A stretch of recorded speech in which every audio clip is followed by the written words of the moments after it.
네, 인사드리겠습니다. 화학올림피아드 담당하고 있는 조준모라고 합니다. 반갑습니다.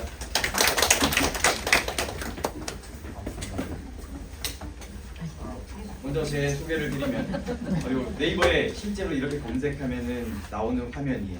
그래서 뭐 다양한 책들도 있습니다. 제가 학원 강사를 하기 전에 서울예술고등학교에서 교사를 잠깐 했었고요. 그 다음에 하나고등학교에서 교사를 잠깐 했었어요. 그래서 뭐 관련된 미술책도 있기는 하고요. 뭐 예고에서 예술 가르친 게 아니라 화학을 가르쳤습니다. 네, 화학을 가르친 거고 뭐 다양한 심리학책도 있고 다양한 게 있지만 오늘 말씀드릴 책은 바로 이거예요. 화학올림피아드 기출 통역 문제. 화학올림피아드라고 하는 이 영역은 굉장히 마이너하고 되게 응시 인원이 많은 게 아니에요. 준비하는 학생들이 많지 않기 때문에 이것만 전문적으로 하는 선생님들이 그렇게 많지는 않죠. 여기 대치동에서 이제 한 10명 안쪽으로 있는 게 전국에 거의 대부분 여기다라고 보면 되는데 그 중에서도 이제 유일하게 단행본으로 책을 쓴 사람이 저밖에 없더라고요. 그래서 한번 말씀을 드리고 이거 실제 출간된 겁니다. 그래서 교보문고에서 살 수가 있고요. 근데 작년 이제 화학올림피아드를 하면서 남은 재고가 다 나갔어요.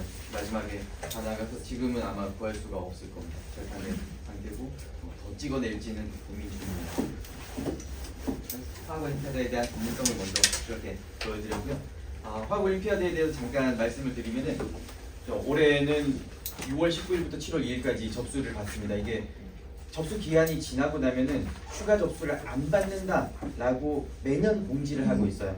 그리고 매년 7월 2일까지 받으니까 7월 2일 24시라고 딱 못 박아놨습니다. 홈페이지에 공지되어 있고 더 이상 추가 접수를 받지 않습니다라고 적혀 있는데 7월 3일날 아주 많은 문의가 들어오나 봐요. 그래서 매년 7월 9일까지 접수를 받고 있습니다.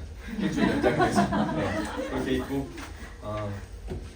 시험일은 8월 19일 올해는 19일 토요일날 시험을 볼 예정이고 올해도 온라인으로 진행을 할 예정입니다.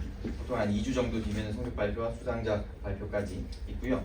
1년에 응시하는 인원은 2,500에서 3,000명 정도가 응시를 하고 있고 그 중에서 가장 잘한 학생은 대상, 그리고 2%까지는 금상, 7% 음상, 14% 종상, 24%까지 장려상을 주게 되는데 이게 상대평가예요. 그래서 2,500명 응시했을 때와 3,000명 응시했을 때 이제 수상 인원 자체가 차이가 납니다. 그래서 어떤 친구들은 이거 상대평가다라고 얘기를 해주니까 그럼 내 친구들 다 등록시켜야 되겠다라고 하는 그런 친구도 있었어요. 네, 그렇습니다. 그래서 전체로 봤을 때 한 4분의 1 정도가 수상을 하고 있다라고 보시면 되고요. 최근 5개년 동안 화학올림피아드 출제된 내용들을 분석을 해보면 화학 1이 30%고 화학 2가 40%, 일반화학이 30%예요. 근데 이렇게 봤을 때 순수하게 정말 일반화학에만 나오는 거는 사실상 한 10% 정도가 되고요. 화학 1에서 조금 더 심화하면 그게 일반화학 파트에 포함되어 있는 게 있고 화학 2에서도 조금 더 심화하게 되면 그게 일반화학 파트에 포함되어 있습니다. 즉 이제 2022 개정 교육과정이 나오게 됐는데 거기에서는 화학 2가 다시 두 가지로 나뉘게 되는데 2015 개정 교육과정 기준으로 봤을 때는 화학 1 30%, 화학 2 40%, 교육과정 내에서 나오는 게 70%고 교육과정 2 조금 넘어서는 일반화학에 나오는 게 30% 이렇게 살펴볼 수 있습니다. 그런데 화학 1에서 다루게 되는 거는 원자의 구조라던가 혹은 주기율이라던가 분자의 구조 모양 이런 것들을 다루게 돼요. 그래서 얘가 어떻게 생겼는지 이런 걸 살펴보는 거기 때문에 주로 개념 위주의 문제가 출제가 많이 되고 있고요. 그 다음에 화학 2 같은 경우에는 용액의 농도, 그 다음에 엔탈피, 엔트로피 계산, 그리고 고체의 구조, 점유율 계산 이런 계산들이 많이 나오게 돼요. 그래서 화학 2는 계산 위주의 문제가 나온다 이렇게 생각하시면 됩니다. 그래서 화학 2가 화학 1의 심화라고 생각하는 경우가 있는데 아니에요. 화학 1과 화학 2는 그냥 다른 내용으로 구성되어 있습니다. 그래서 화학 1 쭉 배우고 그 다음에 다른 내용으로 화학 2를 쭉 배우고 그리고 일반화학에서 배우는 건 화학 1, 화학 2의 심화와 그 다음에 정말 일반화학에서 나오는 뭐 MO 이론이라든가 몇 가지가 있어요. 그래서 일반화학의 전체 구성에서 본다면 80%는 화학 1과 화학 2로 구성되어 있고 이제 한 20%가 심화와 그 다음에 순수하게 일반화학 내용이다 이렇게 보시면 됩니다. 그래서 난이도가 높은 좀 어려운 개념인 경우에는 이 개념을 알고 있는지에 대한 테스트를 하고 있어요. 그래서 일반화학은 정해진 유형에 대해서 간단한 내용 위주의 문제가 나온다라고 정리할 수 있습니다. 여기 최근 5개 년 동안 계속 이런 식으로 출제가 되고 있고요. 작년 같은 경우에는 어떻게 됐었냐면 화학 1, 2에 비해서 오히려 일반화학의 출제 비율이 조금 더 평소보다 높았어요. 그래서 조금 더 심도 있는 수업을 들어야 된다라는 생각이 좀 들고요. 그리고 점수가 물오른 마이너스가 있습니다. 근데 화울도 예전에는 마이너스가 있었어요. 심지어 맞추면 플러스 3점, 틀리면 마이너스 1점, 그리고 문제 60문제라서 다 틀리면 마이너스 60점까지 가능했어요. 하지만 이제는 무응답 및 오답이 0점으로 바뀌면서 다 맞추면 180점이고요. 그 다음에 다 틀려도 0점 이렇게 볼 수 있죠. 수상 컷 같은 경우에는 매년 이렇게 저도 조사를 하고 있긴 한데 일반적인 상황에서 본다면 대상은 다 맞추는 거예요. 그래서 180점이 대상이고요. 그 다음에 60문제를 시험을 보고 2시간 동안 보게 되는데 거기에서 5문제 정도 틀릴 때마다 상이 하나씩 내려간다라고 생각하시면 됩니다. 그래서 다 맞추면 대상, 5문제 틀리면 금상, 그 다음에 또 10문제 틀리면은 이제 은상, 15문제까지 동상, 20문제 틀리면 장려인데 19문제 틀렸을 때 장려하고 20문제는 무상 이럴 때도 있어요. 상대평가이기 때문에 조금씩 변화는 있지만 대략 한 5문제마다 상이 하나씩 내려가게 된다라고 보시면 됩니다. 그래서 이 화학 올림피아드를 가르치기 위해서 저는 어떤 식으로 이 과목을 바라보는지를 먼저 말씀을 드릴 건데요. 이 중등 내용을 바탕으로 출제를 하겠다라고 했었던 물리리그에서도 마찬가지 화학 물원이 나오듯이 혹은 물1까지 한다 그래도 물2까지 나오고 이렇게 되는 거는 과학의 구조가 그래요. 이 영재고 입시도 마찬가지인데 중등 교육과정을 성실히 이수한 학생이라면 충분히 풀 수 있는 문제를 냈다라고 이야기를 합니다. 이 대학 입시도 마찬가지예요. 논술을 보러 갔을 때 우리는 2015 개정 교육과정을 성실히 수행한 학생이라면 풀 수 있는 문제를 냈다라고 얘기를 하는데 여기서 핵심이 되는 건 앞에 있는 교육과정을 성실히 이수했다 그 말 자체가 아니라 성실히를 어떻게 해석해야 되냐 이게 핵심이에요. 왜냐하면 과학의 구조는 예전부터도 이 과학자들이 하는 게 어떤 현상을 보고 저건 왜 저럴까? 라고 이 인과적 질문을 만들어냅니다. Y 질문이죠. 그래서 왜 그래? 라고 하는 질문을 만들어내고 거기에 대한 답을 찾아가는 과정이었던 거예요.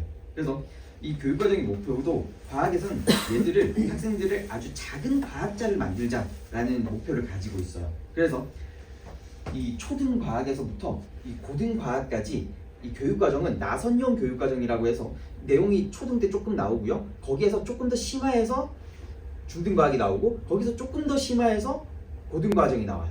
사실 고등과정에서 조금 더 심하면 그게 일반화학이 되는 거예요.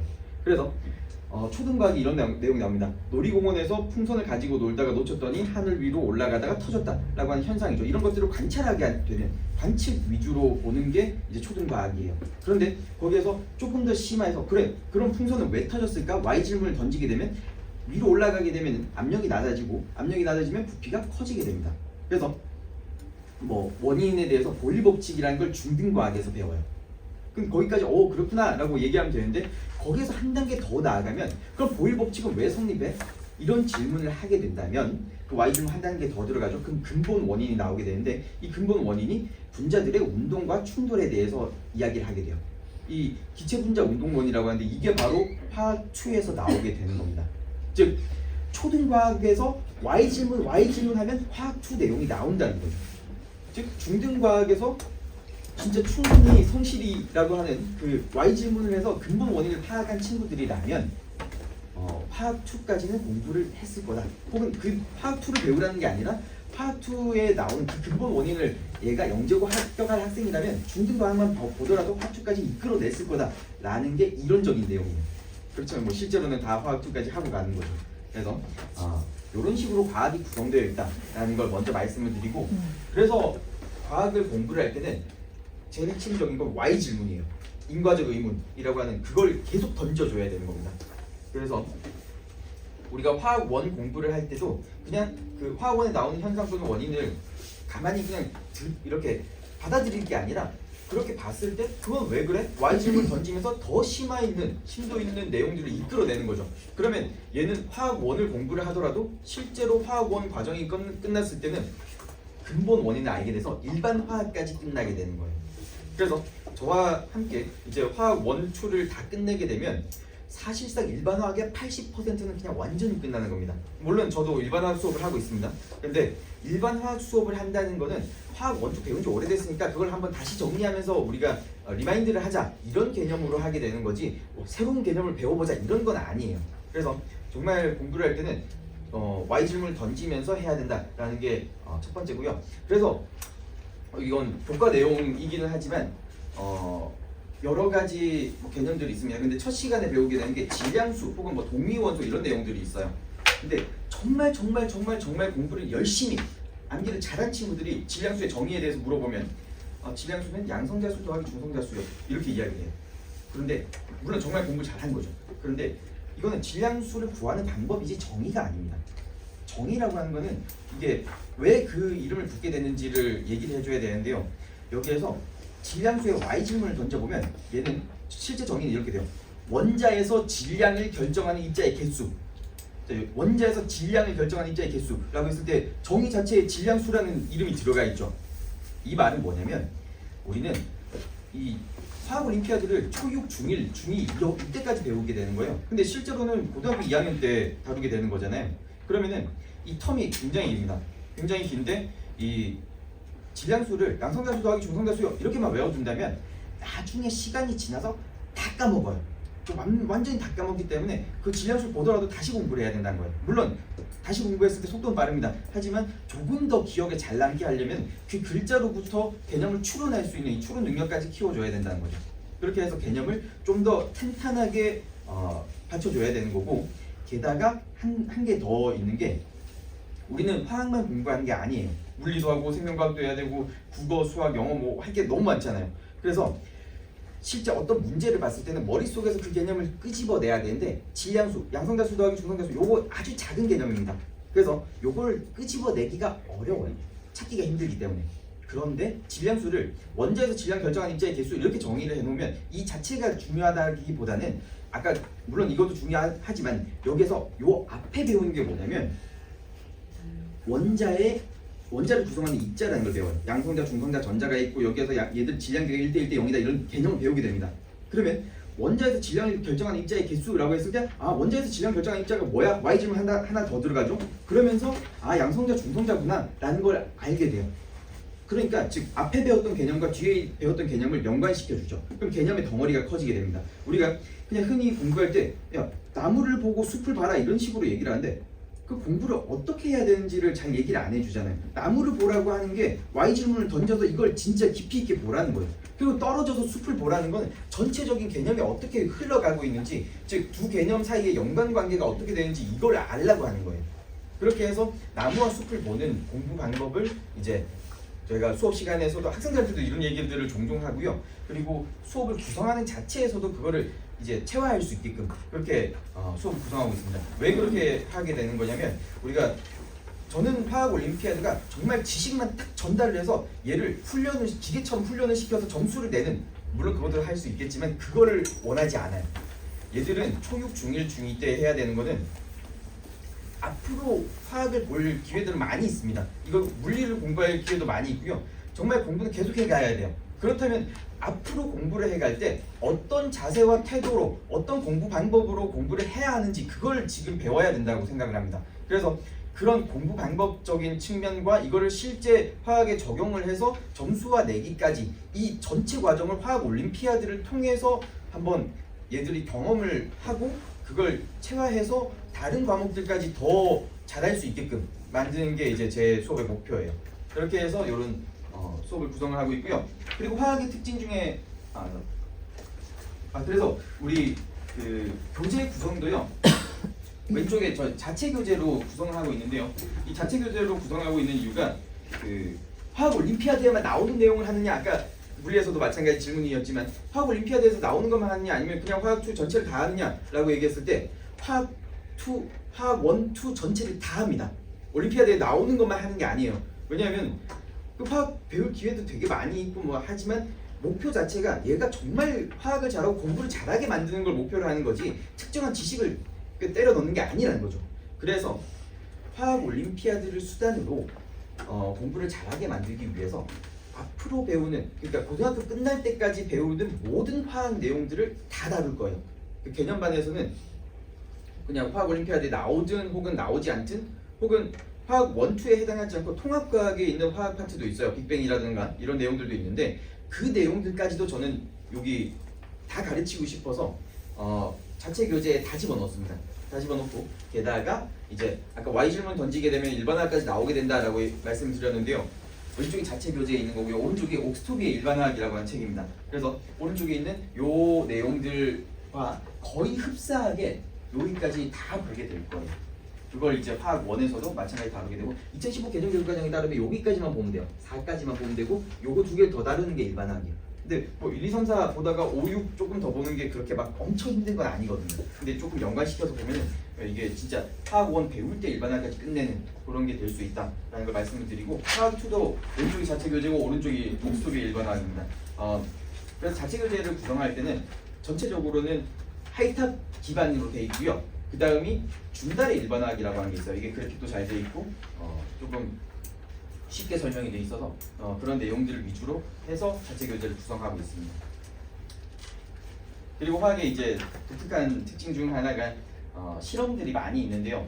실험 중에서도 이게 금속의 불꽃 반응이라고 하는 거예요. 근데 금속의 불꽃 반응을 학생들이 그냥 암기를 하고 물론 그냥 암기하고 문제 풀면 됩니다. 그런데 요거를 실제로 요 불꽃을 보여줘요. 지금 그림으로 보는데도 이 초록색 불꽃은 약간 마법 같은 느낌이 들지 않나요? 이거를 실제 눈앞에서 그 따뜻한 열감과 함께 체험을 하게 되면 훨씬 더 기억에 오래 남게 돼요. 그리고 이 개념 하나뿐만 아니라 이런 실험들을 포함을 하면서 학생들이 과학에 대한 흥미를 높일 수 있습니다. 그리고 그 두 가지가 필요한데 그 과목의 흥미를 느끼거나 아니면 그 선생님에 대한 흥미가 있어야 돼요. 그 두 가지 중에 하나가 있어야 그 과목을 잘하게 되는 하나의 동기부여가 될 수 있는데 이 실험 되게 좋아합니다. 그래서 학생들이 요거를 이제 금속의 불꽃 반응을 직접 보고 체험하고 자기 카톡 프사 같은 걸로 설정해 놓기도 하고요. 이렇게 실험을 포함해서 직관적으로 이해할 수 있도록 이렇게 제공을 하는데 여기에서는 어떤 관점으로 바라보게 되는 거냐면 그냥 와 실험 재밌어 이것만 제시하는 게 아니라 수업을 구성할 때는 그 브루너라고 하는 교육학자가 있는데 학생들의 수준에 맞게 공부를 해야 된다. 이게 되게 당연한 말인데 그거를 어떤 식으로 해야 되냐 조금 더 디테일하게 들어가 보면 세 가지 표상이 있어요. 아주 어릴 때는 뭐 가지고 놀고 직접 체험하고 이런 것들 많이 하고 점점 나이 이제 학년이 올라가게 되면서 이제 문제풀이하고 이런 식으로 되잖아요. 그게 실제로 학생들이 자료를 받아들일 때 작동적 표상이라고 해서 이렇게 직접 체험하는 것들 이걸 가장 쉽게 받아들여요. 그리고 두 번째가 영상적 표상.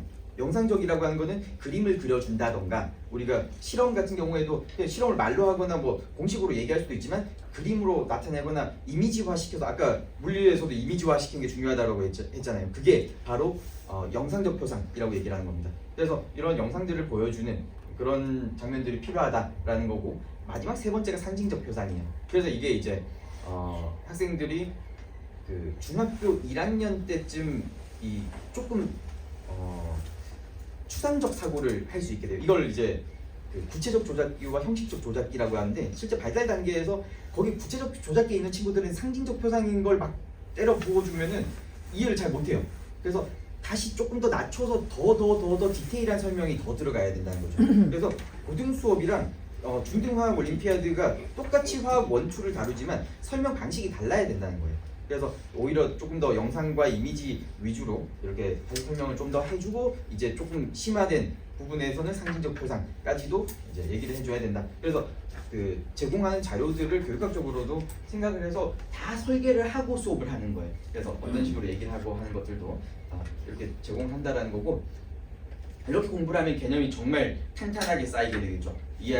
다 잘 이해하고 그렇게 되는데 실제로 시험을 보게 되면 이 수업에서 들었을 때는 이해를 하는데 집에 가서 뭐 문제를 풀어본다던가 숙제를 할 때 이때 굉장히 어려워요. 왜냐면 문제를 보는 것과 개념을 이해하는 건 또 다른 문제예요.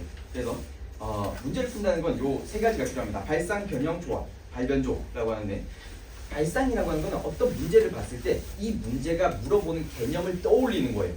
이 첫 번째 개념을 떠올릴 수 있어야지 문제를 풀 수 있는데 발상이 안 됐다는 건 개념 학습이 덜 됐다는 거예요. 그래서 발상이 안 된 경우에는 개념을 보완해야 되고요. 변형이 안 됐다는 건 개념은 떠올렸는데 얘가 마치 삼각형을 배웠는데 문제에서 사각형이 나온 거예요. 그러면은 삼각형 두 개를 이어붙여야겠다 이런 생각을 해야 되는 거잖아요. 이건 두뇌 근육 훈련이 필요합니다. 그래서 다양한 유형별 연습이 필요하고요. 그래서 이런 것들을 계속해서 연습 훈련시켜줘야 되는 게 변형이고, 조합이라고 하는 거는 이게 킬러 문항에서 나오게 되는 건데, 이 화학 원에서 가장 어려운 내용이 1단원의 양적 관계와 그 다음에 4단원의 산과 염기예요.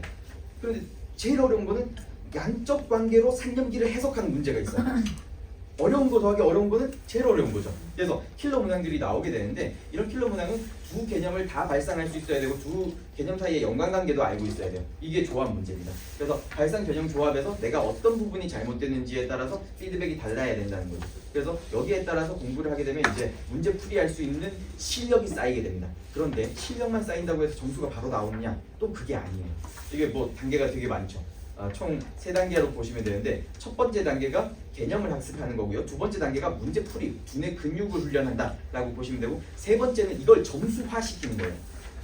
그래서 개념 수업이 있고, 그 다음에 문제 풀이 수업이 있고, 마지막 모의고사 수업이 있는 거예요. 그러니까 파이널 모의고사를 통해서 내가 가지고 있는 실력을 점수화시키는 그런 과정입니다. 그래서 실전 모의고사에서는 시험 점수라고 하는 게 실력에다가 실전인데, 실전이 모의고사인데, 이 실전 모의고사는 정말 시험 문제 유형과 동일하게 60문제하고 시간 2시간 딱 맞춰서 여러 번, 한 20번 정도는 풀어보면서 이렇게 점수화시키는 그런 과정이 파이널, 화학을 1태에서 파이널에 준비가 되어 있습니다. 그리고 이 아까 두뇌 근육 훈련이라고 얘기를 했는데, 이런 것도 어떤 정도로 훈련시키냐면, 그 주기율표 외웠냐라고 얘기하면 주기율표 다 외웠다고 그러겠죠. 1번부터 20번까지. 수엘립의 분탄 질산필레 이런 식으로 외운 친구들이 거의 대부분이긴 해요. 그런데 그렇게 외우고도 그래 나트륨이 몇 쪽이 몇 쪽이야? 물어보면 잠시만요. 수엘립의 분탄 질산필레 이러고 있어요. 근데 실제 시험 문제를 풀 때는 그걸 막 수엘립에 이러고 있으면 안 되거든요. 그래서 근데 그거를 주기족을 뭐 외우라던가 이런 책이나 그런 것들을 자료를 본 적이 없어요. 그래서 제가 직접 만들었습니다. 이 주기율표에 있는 원소들을, 가장 잘 나오는 원소들을 한 3-4번을 랜덤으로 다 배열을 한 뒤에 얘를 주기족을 적어보는 거예요. 아주 간단한 연습이긴 한데 이런 것들을 여러 번 반복을 하면서 자동화시키는 거예요. 왜냐하면 우리가 정말 시간을 오래 두고 이 시험을 볼 수 있다면은 생각을 하면서 숙고해서 사고 과정을 통해 이 판단을 내릴 수가 있는데, 시험이라고 하는 건 타임 어택이 있어요. 제한된 시간 내에 풀어야 되는데, 이때는 거의 뭐 자동화된 그런 것들이 거의 훨씬 더 많이 사용되고요. 그리고 정말 이 숙고 과정을 통해서 풀어야 되는 킬러 문항, 이런 걸 사용할 때 숙고를 써야지, 이걸 자동화의 숙고 과정, 즉 머리를 많이 쓰게 되면 어려운 문제 풀 때 시간도 없고 이걸 풀 수 있는 여력이 없어요. 그래서 뇌에 여력이 없기 때문에, 그래서 이런 것들을 자동화시켜서 훨씬 더 문제를 이해하기 쉽게, 좀 더 빠르게 풀 수 있도록 그렇게 만들어주는 겁니다. 그리고 이 과정에서 이런 거 안 해도 잘하는 친구들이 있긴 해요. 그냥 물어봤는데 바로 따다다다 자기 머릿속에 주기율표 다 있어서 그런 친구들이 있는데, 그런 친구들 100명 중에 1명 정도 있어요. 그러니까 거의 대부분은 안 된다는 거죠. 그래서 요 위치에서 이 위치까지 올리는 게 이제 수업의 목표라고 한다면, 자 여기에서 얘들아 뛰어봐 여기까지 라고 하면 한 명은 뛰죠. 근데 대부분 못 간다는 거예요. 그래서 이걸 다 들었는데 못했다 했을 때 네가 공부를 덜 한 거야, 집에서 공부를 더 해봐, 이렇게 얘기를 하는 게 아니라 자료들을 제시를 해주면서, 그래 여기까지는 갈 수 있겠니? 그래 여기까지 올라왔으면 그 다음 갈 수 있겠어? 라고 하면서 그 단계들을 만들어주는 거예요. 즉 최종적으로는 우리가 분자의 구조 모양 극성을 해야 되는데, 이게 구조 모양 극성이에요. 근데 요걸 하기 위해서 필요한 것들이, 분자의 극성을 알기 위해서는 분자의 모양이 필요하고요. 분자의 모양을 알기 위해서는 분자의 구조가 필요하고, 분자의 구조를 알기 위해서는 루이스 전자정식이 필요하고, 루이스 전자정식을 알기 위해서는 주기족이 필요합니다. 그래서 그 주기족을 알기 위해서 이제 주기율표 외우게 되는 거죠. 요 단계들을 다 제시를 해주는 거예요. 그래서 어디까지 왔는지를 이 자료에 따라서, 이제 학생들 수준에 따라서 그 다음 자료 이렇게 주면서 최종적으로 처음에 한 번에 올라갔던 이 최종 목표까지를 계단을 만들어주는 거죠. 물론 이것도 다 교육학에 나와 있기는 해요. 비고치기의 비계 설정이라고 하는 건데, 그게 이제 교사의 역할인 거죠. 그래서 이런 식으로 준비를, 자료를 굉장히 많이 만들어서 주고 있고요. 그리고 실제로 올해 화학 올림피아드에서 분자의 구조 모양에서는 어떤 시험 문제가 나오느냐? 이 페이지가 나와요. 여기에 시험에 나올 수 있는 모든 게 다 있어요. 그래서 이게 수능이랑 화학 올림피아드랑 또 차이가 뭐냐면 화학 올림피아드는 중등 화학부터 해서 이제 일반 화학까지 범위가 굉장히 넓죠. 그리고 이 굉장히 넓다는 말은 기본적으로 문제에 대해서 뭐 킬러 문항이라던가 심화 문항을 그렇게 많이 안 해요. 60문제 중에 한두 문제만 어렵고 물론 학생들한테 다 어렵습니다. 근데 실제로 분석해 봤을 때는 한두 문제는 진짜 어려운 문제들이 있고 나머지 한 5문제 이상은 그냥 얘가 개념을 알고 있는지 모르는지를 테스트하는 거예요. 그러니까 여기에 있는 거를 얘들이 진짜 충실히 한다면 그러면은 시험 문제를 요거 세 개 섞어서 한 문제를 낸다 이렇게 보면 돼요. 그래서 개념을 알고 있는지를 테스트하는 게 화학 올림피아드라고 보면 되고 수능에서는 이제 뭐 10만 명 이상의 학생들을 이제 한 줄로 세워서 등급 컷을 내려야 되기 때문에 킬러 문항이 항상 20문제 중에 18, 19, 20번 요거는 완전 킬러 문항으로 어려운 문제들을 집어넣어 뒀어요. 그래서 그런 차이가 있습니다. 그래서 화학 올림피아드에서는 좀 더 개념 위주 그렇게 보시면 되고요. 그래서 이런 연습들을 통해서 두뇌 근육 훈련을 많이 시킵니다. 그리고 실제 수업에서는 어떻게 되냐면 수업을 오게 되면 빈칸 채우기라고 하는 게 있는데 이건 테스트가 아니라 그 집에서 숙제로 내줄 거예요. 그 개념에 대해서 제가 지금 PPT로 하고 있지만 분필을 많이 사용해서 필기를 많이 하는데 그 핵심 개념을 우리 교재에 있는 내용들 중에서 핵심 개념을 빈칸으로 뚫어둬요. 그래서 그 빈칸을 집에서 채워오는 겁니다. 보고 이렇게 빈칸 채우기를 하고요. 단답형을 대비하는 거죠. 그 다음에 아까 말씀드렸던 깊은 Y 질문을 통해서 일반화까지 끝내는 개념 완성 수업을 하고 그 다음에 수업이 끝나고 되면은 테스트가 있어요. 테스트는 개념 확인 OX 퀴즈가 있습니다. OX라고 하면은 뭔가 되게 쉬워 보이지 않나요? 느낌이 되게 그냥 간단하고 풀어볼만해 이런 느낌이 있을 것 같은데 OX를 60문제를 왜 이걸 만들었냐면 사실 그냥 오지선다 12문제를 시험을 봤었어요. 근데 오지선다 12문제를 보게 되면 그 하나하나 문항에 대해서 물론 배점도 크고요. 그리고 그 한 문제에서 다음 중 뭐 동위원소에 대해서 옳은 것은 혹은 틀린 것은 이라고 얘기했을 때 그 5개 보기 중에 제대로 알거나 완전 틀린 거 그거 하나만 체크하면 끝이에요. 그런데 제가 이제 학생들한테 요구하는 거는 그 5개 보기를 정확하게 다 알았으면 좋겠다라고 하는 겁니다. 그래서 그걸 다 보기를 그냥 문제를 다 변환시켜서 하나하나의 문장으로 이게 맞는지 틀린지를 체크해 보라는 거예요. 즉 OX 퀴즈처럼 보이는 사실은 오지선다 12문제를 푸는 거다라고 생각하시면 되고요. 학생들은 그래서 OX니까 찍어도 절반 맞출 수 있다라고 하면 좋아해요. 인간이 다 되게 합리적이고 그렇지는 않습니다. 행동경제학적으로 보는 거죠. 네. 그래서 OX 퀴즈를 보고 그 다음에 테스트 성적표가 매주 카톡으로 PDF 파일로 이렇게 발송이 될 겁니다. 그 내용은 몇 명 중에 몇 등 했다라고 하는 게 요 수업 반에서만 나오는 게 아니라 앞반에서 테스트했던 거, 그 다음에 뭐 올해 한 해 내에 테스트했었던 모든 학생들을 다 함께 해서 뭐 20명이 아니라 여기서 막 100명, 200명 중에서 몇 등 이렇게 나올 때도 있어요. 그래서 좀 더 통계적 유의성을 만들어주는 그런 게 있고, 그 다음에 숙제 까먹을까봐 숙제도 하나 있고요. 그 다음에 평균 점수 몇 점, 의아이 몇 점, 그리고 단원주 분석을 해봤을 때 어떤 부분은 잘하는데 어떤 부분은 잘 못한다 이런 것들도 나오게 되고요. 이렇게 성적표가 나오게 될 겁니다. 그리고 이제 수업이 끝나게 되면 집에서 복습하고 해야 되는데요. 그 중에 하나의 다른 특징이 있습니다. 바로 랩이라고 하는 게 있는데요. 실제로 그 아주 유명한 MC 메타라고 하는 래퍼가 있어요. 그 MC 메타라고 하는 래퍼가 프로듀싱을 해서 제가 앨범을 만들었습니다. 그래서 랩 네임은 이제 시미스트, 케미스트리에서 시미스트라고 얘기를 하고요. 그 인기곡은 탄화수소, 타이틀곡은 산과 연기 이런 것들이 있어요. 학생들이 되게 좋아합니다. 집에서 막 계속 틀어 듣기도 하고요. 네. 실제 멜론이나 이런 데 검색해 보면 나와요. 그리고 이제 집에서 숙제로 나오는 거는 조준 모의고사. 조준 모의고사가 있는데 이 조준 모의고사는 한 회에 OX 퀴즈가 한 40개 정도가 있고, 그 다음에 실제 사지선다로 화학 올림피아드의 쉬운 수준의 문제가 20문제 정도가 있어요. 요거 다 푸는데 한 1시간 반 정도 걸릴 겁니다. 그리고 요거 말고도 하이탑 숙제가 따로 나올 거예요. 그래서 하이탑 숙제까지 풀면은 한 2시간 정도 풀면은 아마 숙제를 다 할 수 있을 거예요. 물론 학생들에 따라 편차가 있긴 합니다.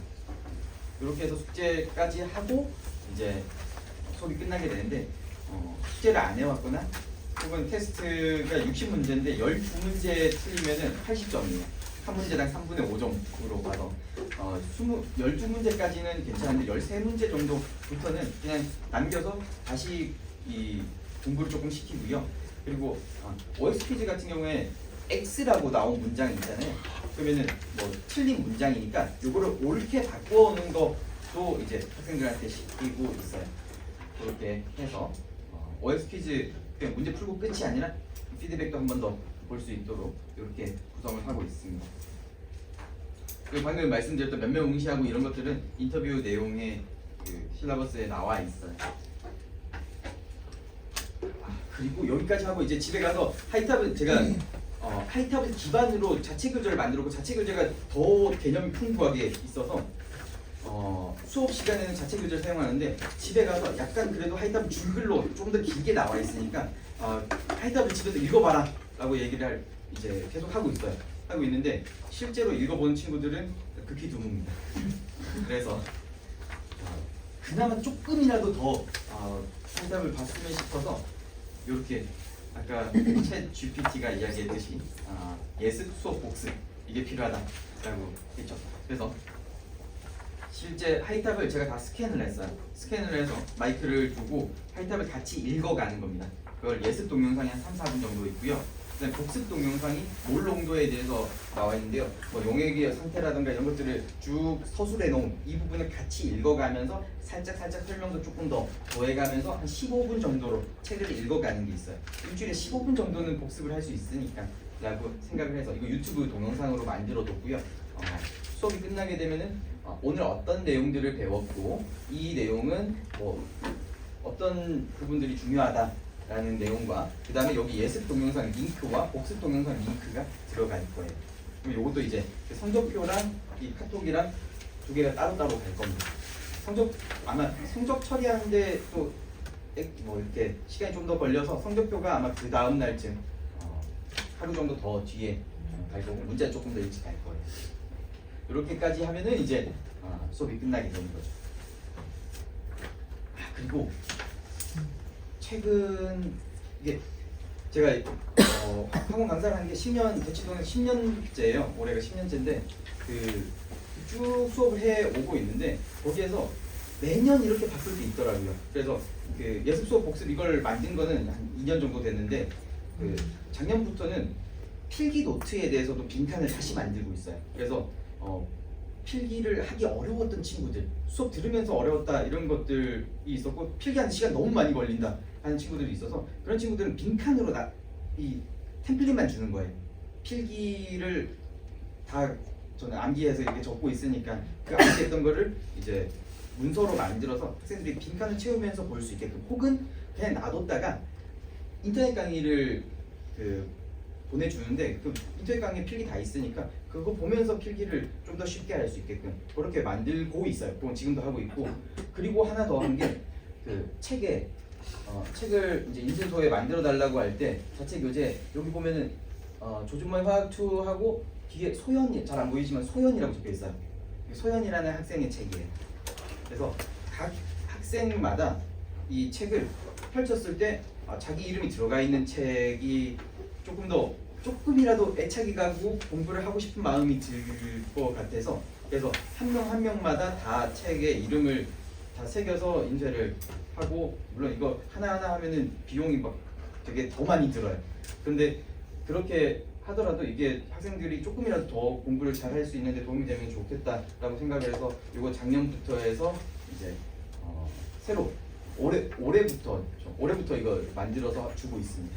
이건 중간 합류한 친구들 말고 이제 처음에 등록을 하면은 쭉 받아서 가고 한 번에 신청을 하면은 거기서도 오케이인데 중간에 저도 이제 등록을 할게요. 4회 진행했지만 하면은 한 권만 주문을 해야 되는데 그러면은 뭐 한 권에 10만 원씩 받으려고 해서 그거 좀 어렵더라고요. 네. 그래서 이것도 하고 있습니다. 그렇게 해서 수업을 구성을 하고 있고, 그리고 지금 하고 있는 거는 화원 화투가 거의 다 끝나가는 시점이에요. 그 작년에 했었던 친구들은. 그래서 올해 시작하는 친구들도 내년 5월쯤에는 이런 게 있을 겁니다.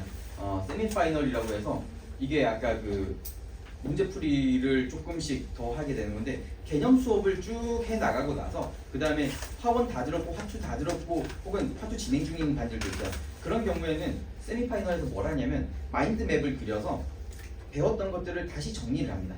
그래서 트리처럼 개념 트리를 만들어서 조금 더 이 시각화시키는 그런 작업과 그 다음에 쉬운 난이도의 문제풀이를 한번 쭉 다 하는 거예요. 왜냐하면 파이널 들어가면 바로 기출 문제부터 풀어갈 거거든요. 그러니까 좀 더 쉬운 난이도의 문제를 한번 풀고, 혹은 지금 화원 끝내고 화투 중간쯤 하고 있는 친구들은 여기에 들어올 수도 있어요.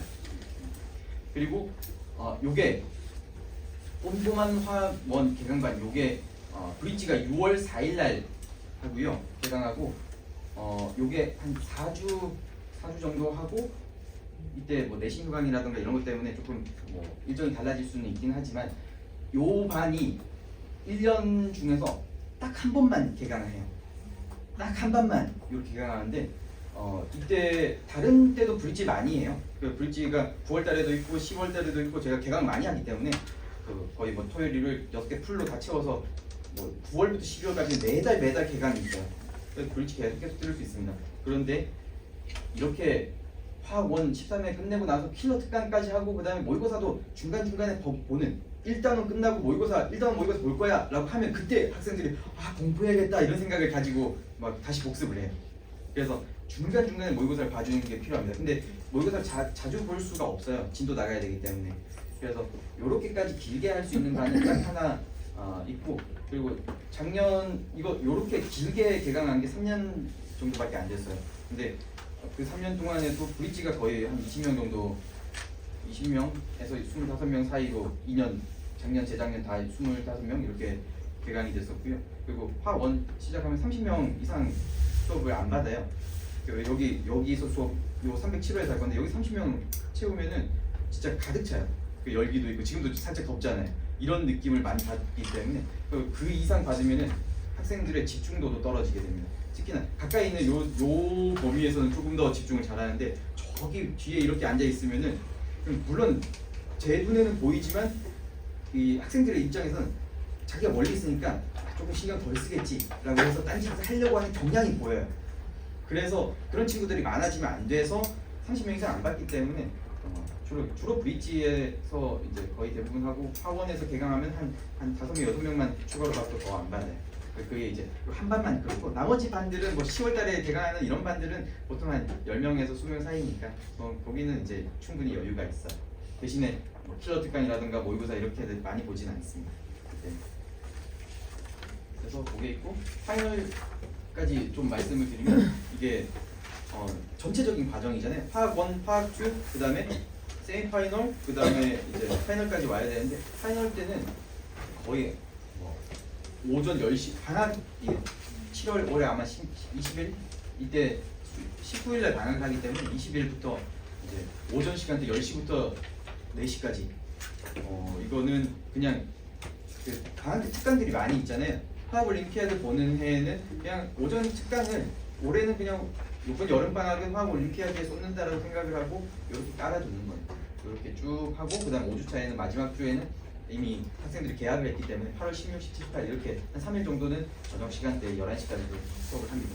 그래서 이런 식으로 구성이 되어 있는데, 전체적으로 이렇게 브릿지를 하고, 그 다음에 화학 1을 하고, 화학 2를 하고, 일반 화학하고, 그 다음에 파이널까지 이렇게 진행될 거예요. 그리고 브릿지 같은 경우에는 브릿지라고 하는 게 교육 과정이 없죠. 그렇기 때문에 선생님들마다 브릿지가 다 달라요. 거의 대부분의 선생님들이 중등 과학 심화 정도로 이제 하고 있는데요. 물론 저는 그 중등 내용만 가지고 촬영해 놓은 자료도 있고요. 실제로 예전에는 중등 심화를 해서 화원 화투를 이끌어내는, Y 질문을 통해서 이끌어내는 중등 내용 가지고 화원 화투를 가르치는 그런 정도로까지도 했었는데, 제일 효율이 좋았던 건 뭐냐면 화학 1을 잘하기 위해서 브릿지를 듣는 거예요. 뭐냐면 브릿지 수준을 그냥 화원 수준으로 높여서 4회 정도의 화원 16회 내용을 다 녹여서 가장 핵심적인 것만 쭉 가르쳐 주는 거예요. 이게 왜 필요하냐면 그 개념들을 배웠을 때 화원을 그냥 꼼꼼히 배우면은 그 하나하나의 개념은 진짜 완벽하게 딱딱딱딱 채워지는데 머릿속에서 개념들이 둥둥둥둥 떠 있어요.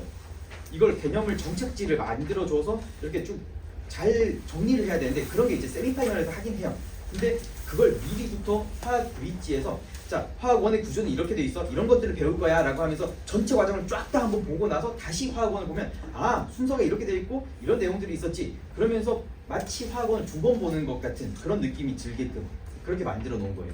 이거 또 이제 오수벨의 개념의 정착지라고 하는 이 내용이 있습니다. 교육학적으로 그걸 활용해서 실제로 이 화학원으로 구성을 하게 된 거예요. 브릿지를 듣고 화학원 하면 훨씬 더 잘할 수 있게끔 이렇게 구성이 되어 있습니다.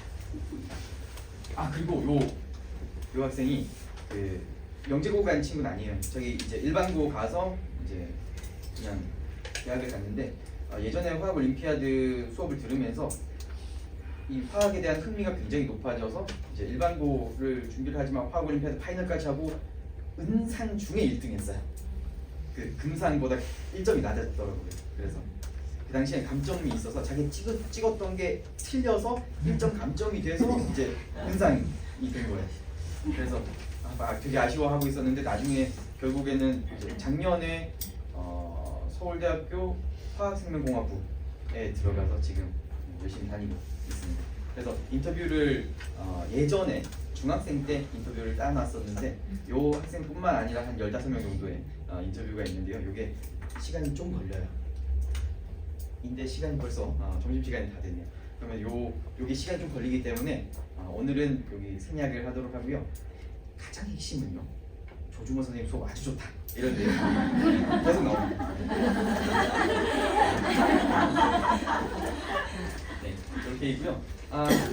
그 다음에 이제 질문을 조금 받고 감사합니다. 질문을 받고 그 다음에 올림피아드 설명회를 마치도록 할게요.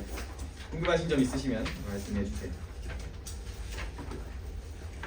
화월 개념형의 민소라고 모의고사 그 시간 보니까 아까 10시부터 4시인데 애들이 그러면 점심은 어떻게? 방학 때 그 캠프로 3박 4일 이렇게 쭉 가는 그런 거 말씀하시는 거죠? 아니면 수업 시간이 10시부터 오후 4시니까 점심 시간이 주어지는 건지 점심이요? 네. 네, 점심 시간은 12시 20분부터 1시까지예요.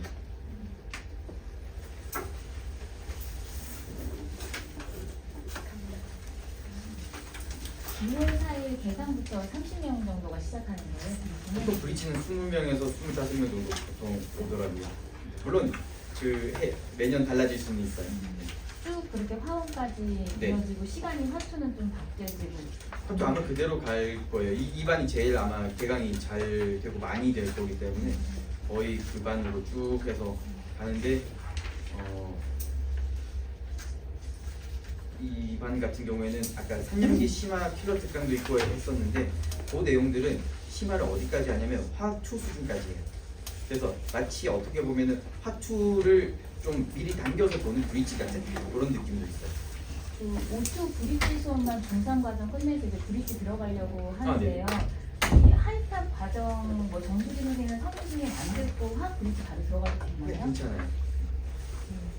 저도 비슷한 질문인데요. 네. 아이가 아직 이제 초6이고 중등화학을 그냥 한번 가볍게 본 정도라 이 브릿지를 시작하기 위해서 어느 정도 그 성취도 그러니까 어떤 진단 평가 같은 게 있으신가요? 그렇지는 않은데 만약에 지금 아직 개강까지 시간이 좀 남아 있잖아요.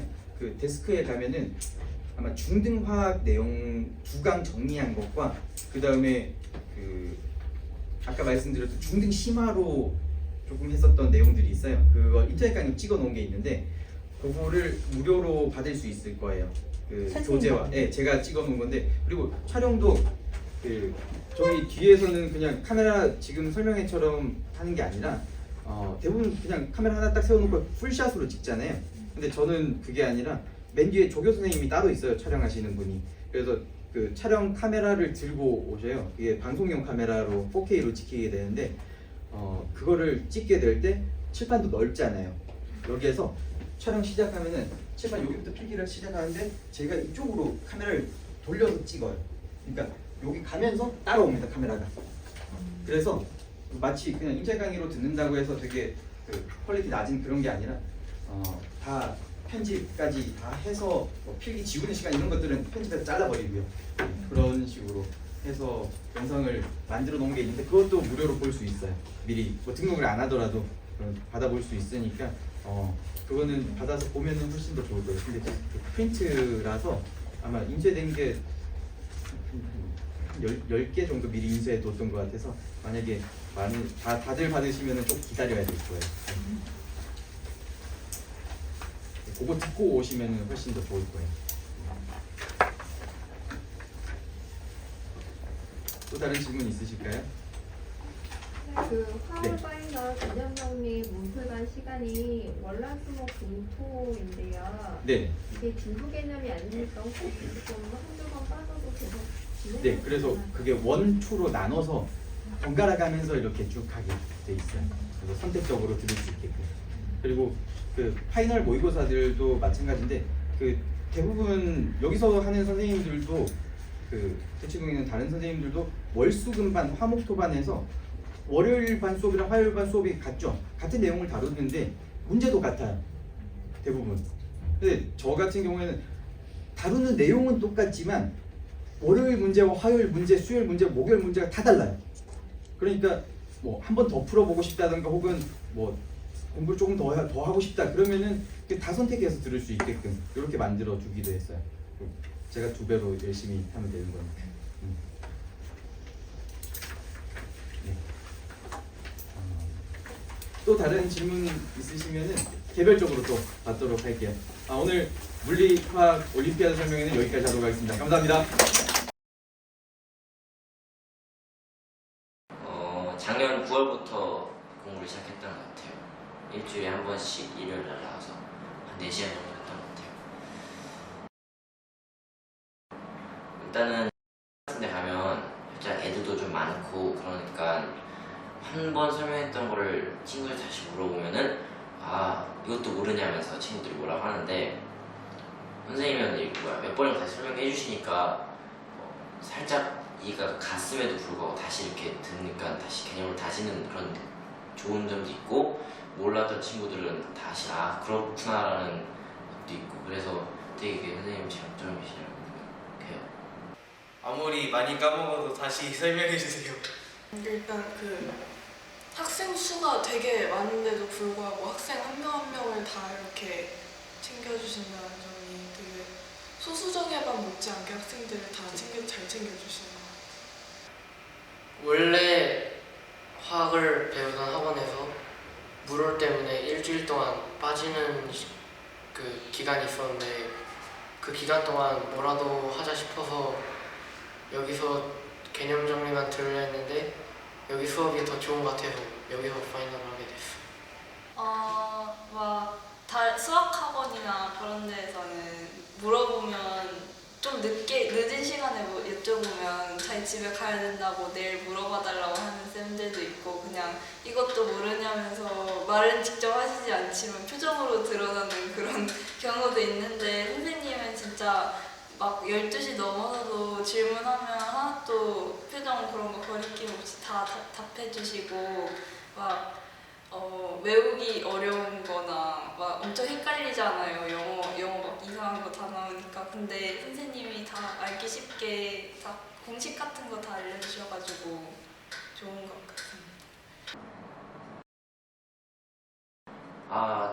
그게 시험 보러 갔을 때 그 선생님이 이거 나오겠다라고 하는 문제가 하나 정확하게 나와서 그것도 이번 연도에 처음으로 나와서 정말 시험 풀다가 우와 하는 감탄사가 나왔고 또 그 전날 선생님이 시험 잘 보라는 기원을 담아서 초콜릿에 탄화수소 이성일체 개수를 숫자로 써서 붙여주셨는데 하필이면 또 그게 정확히 나와가지고 그것도 되게 깜짝 놀랐어요. 또 이런 게 파이널 하는 거에 대한 장점이라고 생각. 그때 CSI 수업? 그때가 제일 재밌었던 것 같아요. 어떤 게? 그러니까 그 보통 저희가 수업을 할 때 그 전에 실험 같은 것도 몇 번 하긴 했었는데 그때도 그냥 뭐 수업 일찍 끝내고 한 5분, 10분 정도 그 정도 하는 거였는데 그때는 수업 자체가 그냥 전체적으로 그런 쪽이었는데다가 그냥 이론으로만 알고 있던 거를 실제로 이렇게 하면서 뭐 혼자 하는 것도 아니고 다 같이 모여가지고 이렇게 하니까 재밌었던 것 같아요. 뭐 암기 방법 알려주실 때 칠판에 이구아나도 그리고 하마도 그리고 그런 막 양양하면서 뛰기도 하고 그러는 외우는 방법 알려주는 게 제일 재밌었던 것 같아요. 기억에 남는 에피소드는 제가 전시하고 전기 분해를 할 때 수업을 제대로 못 들어가지고 그쪽에 대해 잘 모르고 있었는데 그 10시 넘어서 가는 프로그램에서 쌤이 직접 1대1로 그 3시간짜리를 직접 전체적으로 다 알려주셔서 그때 많이 감동받았습니다. 하고 또 파이널 하면 물론 체력 소모가 심하고 또 힘들 수도 있겠지만 하루에 많으면 180문제 정도 풀고 가니까 그래서 저희는 한 3,000문제 풀었고요. 또 어쨌든 그렇게 많이 풀고 가니까 되게 많은 도움이 된 것 같아요. 솔직히 파이널 전하고 후하고 개인적으로는 실력 차이가 많이 나는 것 같아요. 그리고 네, 그다요.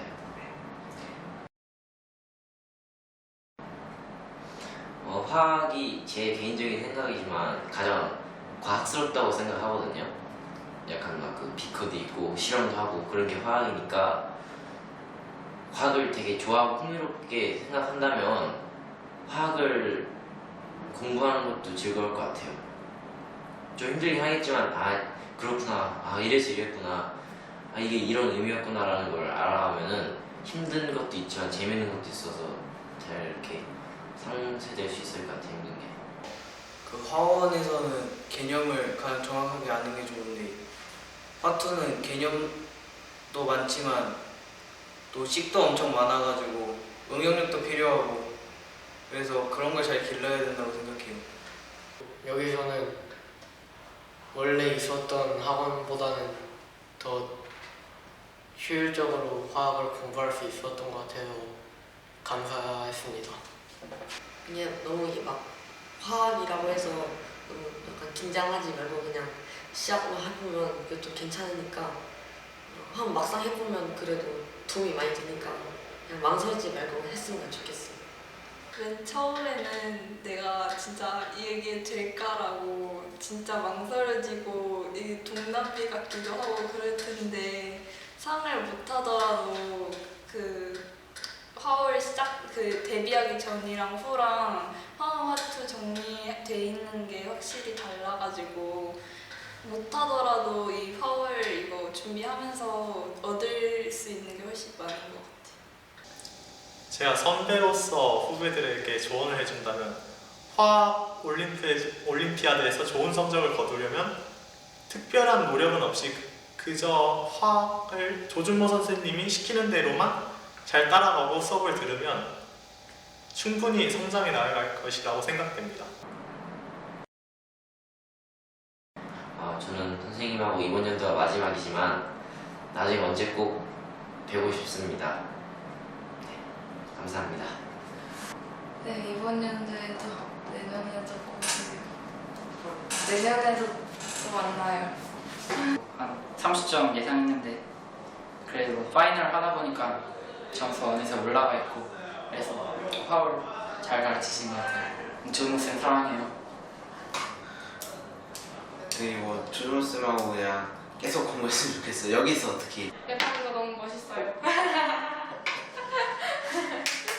우리를 위해서 우리 기본적인 지식 우리가 아는 게 더 중요해서 더 열심히 노력하시고 누구보다 열정적인 선생님이시니까 한번 같이 시작해보면 정말 좋고 좋은 결과 얻을 수 있을 거라고 제가 보장합니다. 마지막으로 하고 싶은 말은 준모쌤 1년 동안 너무 감사했고 진짜 앞으로 너무 보고 싶을 거예요. 그래서 정말 남은 여행이랑 다 잘 갔다 오시고 건강하게 다시 기강했을 때 뵙길 바랍니다. 사랑해요. 네, 조준모 쌤, 저는 3학년 때 화학을 접하게 돼서 다른 애들에 비해서 느려서 많이 걱정도 되고 우려했던 것도 많은데 선생님 덕분에 이번 년에 진짜 상상도 못할 만큼 많이 달라진 것 같습니다. 고작 반년 만에. 정말 다시 한번 감사드립니다, 선생님. 쌤 사랑해요.